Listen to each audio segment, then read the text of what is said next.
ભગવાન રામલલ્લાના અયોધ્યામાં જ્યારે રામ મંદિર સાકાર થયું આટલા વર્ષોના સંકલ્પને અંતે મોદી સાહેબને જેટલા ધન્યવાદ આપીએ એટલા ઓછા છે. કાશી વિશ્વનાથ આટલા વિશાળ પ્રમાણમાં કોરિડોર થયું, અનેક યાત્રાધામોનો વિકાસ થયો. કેદારનાથ હોય, અંબાજી હોય, દ્વારકાજી હોય, ડાકોરજી હોય, અનેક યાત્રાધામોના વિકાસો હજી બાકી છે.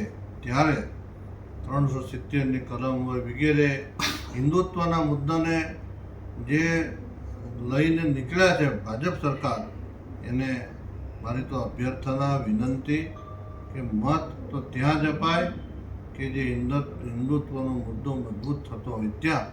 અને આજ વિશ્વ હિન્દુ પરિષદ દ્વારા આ જે મૂર્તિ અર્પણ કાર્યક્રમ જે અમને બહુ જ આનંદ થયો, અતિ આનંદ થયો. ભારતભરમાંથી સાધુ સંતો ત્યાં બધા પધાર્યા હતા. મારા જેવા ઘણા સંતો હતા, ઘણા મહેમાનો હતા. અમને તો બહુ જ આનંદ છે કે પ્રતિષ્ઠાના સાક્ષીરૂપ અમે બન્યા છીએ. ત્યારે ભગવાનના ચરણમાં પ્રાર્થના કરું કે મોદી સાહેબને ખૂબ શક્તિ આપે અને હજુ એના દ્વારા ભારતના અનેક વિકાસના કામો થાય એવી અભ્યર્થના સહઅસ્તુ. જય સ્વામી.